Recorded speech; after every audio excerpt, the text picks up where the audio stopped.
প্রতিদিনই হচ্ছে ঝগড়া। মদ খেয়ে এসে স্বামী করছে মারধর, নানান ভাষায় গালিগালাজ করছে।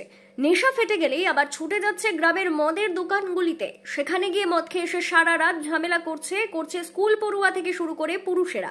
প্রশাসনকে বারবার বলেও হয়নি কাজ। নিরুপায় হয়ে আমরা বাড়ির কাজ ছেড়ে এসেছি অভিযোগ জানাতে। গ্রামে রমরমিয়ে বাড়ছে দেশি মদ বিক্রির ব্যবসা। যুব সমাজ এবং পুরুষেরা আকৃষ্ট হচ্ছে মদের ওপর। এর ফলে গ্রামে বাড়ছে ঝামেলা। মদ্যপ অবস্থায় বাড়িতে পাড়ায় পাড়ায় ঝামেলায় জড়িয়ে পড়ছেন গ্রামবাসীরা। নিরাপত্তাহীনতায় ভুগছে মহিলা এবং মেয়েরা। গ্রামের পরিবেশ নষ্ট হচ্ছে। এরই প্রতিবাদে গ্রামে মদ বিক্রি সম্পূর্ণভাবে বন্ধের দাবিতে জানিয়ে পুলিশের দ্বারস্থ হলেন গ্রামের মহিলারা। শুক্রবার পুরুলিয়া মফস্বল থানার দুপে গ্রামে মদ বিক্রি সম্পূর্ণভাবে বন্ধের দাবি জানিয়ে পুলিশের দ্বারস্থ হলেন গ্রামের মহিলারা। শুক্রবার পুরুলিয়া মফস্বল থানার দুপচরকা গ্রামের মহিলারা একত্রিত হয়ে থানার বাইরে এসে অবস্থান বিক্ষোভ করেন। অভিযোগ, গ্রামের বিভিন্ন জায়গায় অবাধে মদ বিক্রি চলছে। প্রায় প্রতিটি বাড়ির পুরুষ এবং যুব সমাজ মদের প্রতি আকৃষ্ট হয়ে মদ্যপ অবস্থায় ঝামেলা করছে। প্রতিটি বাড়িতে প্রতিটি পাড়ায় মারপিট হচ্ছে, পরিবারে ঝামেলা হচ্ছে, এলাকার পরিবেশ নষ্ট হচ্ছে। তাই গ্রামে মদ বিক্রি বন্ধের দাবিতে সরব হয়েছেন মহিলারা।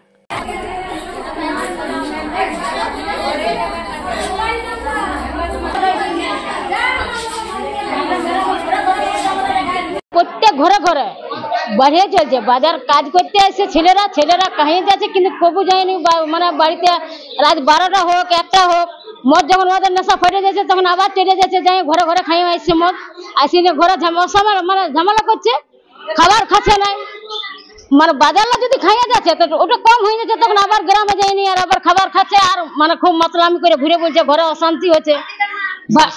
আপনাদের গ্রামে কি সব জায়গায় ঘরে ঘরে? হ্যাঁ, অনেকগুলাই, অনেক বেড়ে গেছে। মানে আগের থেকে অনেক বেড়ে গেছে এখন। তো তার জন্য আমরা বলছি সে মদ ভাটি আমরা গ্রামে রাখবো না। হ্যাঁ, ঘরে মদ বলছে, মদ ভাটিও করেছে। মানে আমরা ওগুলা বলছি তাড়াবো, আমরা ওগুলা রাখতে চাইছি না। বাজারটা ফারাকলা খাইয়ে আসে সেটা ঠিক আছে, কিন্তু ওগুলা খাইয়ে আসেনি যে গ্রামে খাচ্ছে, আর খাইনি আর মাতলামি করছে। ওই ঘরে ঘরে মদ বিকাচ্ছে, সেই মদ গিলা আমরা তাড়াবো, অন্য কোনো নাই।